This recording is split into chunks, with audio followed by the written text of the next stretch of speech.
Of course we love Prosecco. It's light, it's fruity, dry or sweet, and it's not gonna melt your credit card.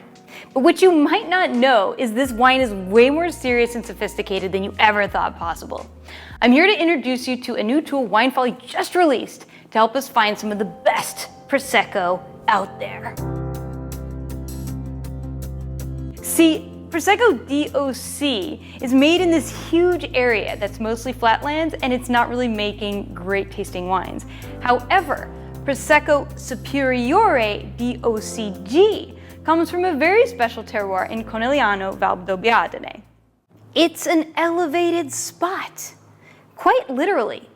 Hogsback ridges define the landscape here. Trails wind through breathtaking scenes, past charming casera B&Bs, and vineyards lush with Galera vines.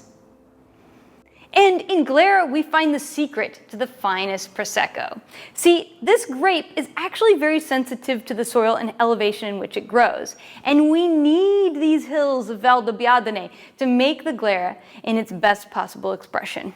So, when you use the new guide, you'll be able to discover the region, its secrets, the sweetness levels, and where to look for the best quality wines. I'll give you some examples.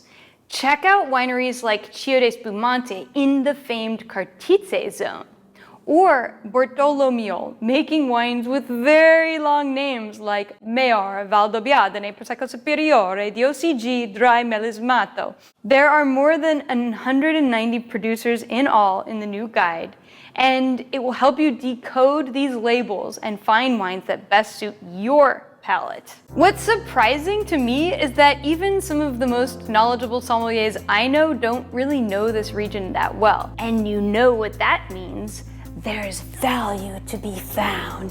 The guide is dynamic and producers are always updating it with new wines for you to discover. So I'd like you to enjoy it. Salut!